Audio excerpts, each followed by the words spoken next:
നമസ്കാരം. രുചിയുടെ ലോകത്തിലേക്ക് എല്ലാവർക്കും ഒരിക്കൽ കൂടെ സ്വാഗതം. അപ്പോൾ ഇന്ന് നമ്മൾ ഒരു തോരൻ്റെ റെസിപ്പി ആയിട്ടാണ് വന്നിരിക്കുന്നത്.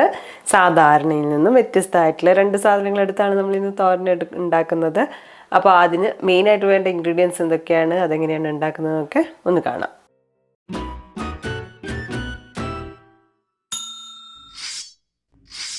അപ്പോൾ ഇത് ഉണ്ടാക്കാനായിട്ട് നമ്മളൊരു പാൻ വെച്ചിട്ടുണ്ട്. ഇതിലേക്ക് നമ്മൾ വെളിച്ചെണ്ണ ഒഴിച്ചു കൊടുക്കുകയാണ്. വെളിച്ചെണ്ണ ചൂടായി വരുമ്പോൾ നമുക്കിതിലേക്ക് 1 ടീസ്പൂൺ കടുക് ഇട്ട് കൊടുക്കാം. അപ്പോൾ കടുക് പൊട്ടി വരുന്ന സമയത്ത് നമുക്കിതിലേക്ക് എടുത്തു വെച്ചിരിക്കുന്ന ക്യാരറ്റ് ഗ്രേറ്റ് ചെയ്ത് ഇട്ട് കൊടുക്കാം. ഇനി ചെറിയ തീയിൽ ഇതൊന്ന് വേവിച്ചെടുക്കുകയാണ്.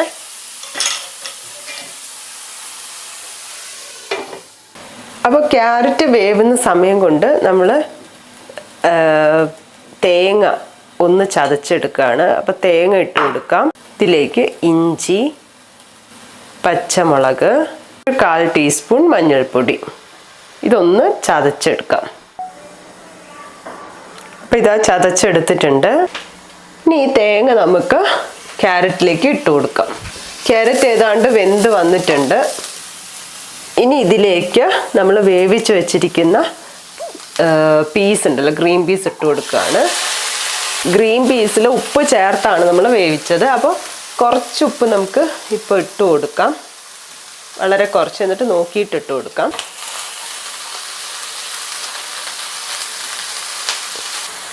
ഇനി ഇതിലേക്ക് നമ്മൾ തേങ്ങ ചതച്ചത് ചേർത്ത് കൊടുക്കുകയാണ്. കറിവേപ്പിലയും കൂടെ ചേർക്കാം. ഇനി നല്ലപോലെ ഒന്ന് മിക്സ് ചെയ്യാണ്. ചെയ്ത് കഴിഞ്ഞിട്ട് നമുക്ക് ഉപ്പൊന്ന് നോക്കാം. കുറച്ച് ഉപ്പിട്ടിട്ടുണ്ട്. പിന്നെ അതുപോലെ തന്നെ ഗ്രീൻ പീസിലും ഉപ്പിട്ടതാണ്. ഉപ്പെല്ലാം കറക്റ്റാണ്. ഇനി നമ്മൾ ഇത് അടച്ച് വെച്ചിട്ട് ഒന്നുകൂടെ ഒരു 2 മിനിറ്റ്സ് ചെറിയ തീയിൽ വേവിച്ചെടുക്കുകയാണ്. അപ്പോൾ ഇടയ്ക്കൊന്ന് ഇളക്കി കൊടുക്കണം, അടി പിടിക്കാതിരിക്കാം. കാരണം നമ്മളിതിൽ വേറെ വെള്ളമൊന്നും ചേർക്കുന്നില്ല.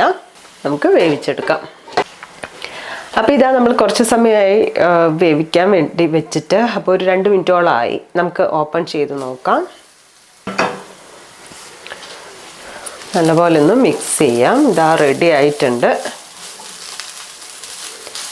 നമ്മളെ ഗ്രീൻ പീസും ക്യാരറ്റും അതുപോലെ നമ്മൾ തേങ്ങ ചതച്ച് വെച്ചിട്ടുണ്ടായിരുന്നല്ലോ, ഇഞ്ചിയും എല്ലാം ചേർത്ത്, അതെല്ലാം നന്നായിട്ട് മിക്സ് ആയിട്ടുണ്ട്. അപ്പോൾ ഇതാ ഇനി നമുക്ക് സ്റ്റവ് ഓഫ് ചെയ്യാം. ഇത് ഒരു സർവിങ് ബൗളിലോട്ട് മാറ്റാം. അപ്പോൾ നമ്മുടെ ഗ്രീൻ പീസ് ക്യാരറ്റ് തോരൻ റെഡി ആയിട്ടുണ്ട്. നല്ല ടേസ്റ്റാണ്, ഒരു വ്യത്യസ്തമായിട്ടുള്ള ടേസ്റ്റാണ്. അപ്പോൾ എല്ലാവരും ഒന്ന് ട്രൈ ചെയ്ത് നോക്കുക. നമുക്കിതിപ്പോൾ തോരനായിട്ട് ചോറിന് അല്ലാതെ ഇപ്പോൾ ഈവനിങ് ഒരു സ്നാക്കായിട്ടും കഴിക്കാവുന്നതാണ്. അപ്പോൾ എന്തായാലും എല്ലാവരും ട്രൈ ചെയ്ത് നോക്കുക. എല്ലാവർക്കും ഇഷ്ടപ്പെടും. ട്രൈ ചെയ്ത് നോക്കി നിങ്ങളുടെ ഫീഡ്ബാക്കൊക്കെ അറിയിക്കുക. അതുപോലെ നമ്മുടെ ചാനൽ ആദ്യമായിട്ടാണ് കാണുന്നതെങ്കിൽ സബ്സ്ക്രൈബ് ചെയ്യാൻ മറക്കരുത്. വീഡിയോസൊക്കെ ഇഷ്ടപ്പെടുകയാണെങ്കിൽ ലൈക്ക് ചെയ്യുക, ഷെയർ ചെയ്യുക. അപ്പോൾ പുതിയൊരു വീഡിയോയിൽ കാണാം. അതുവരെ ബൈ.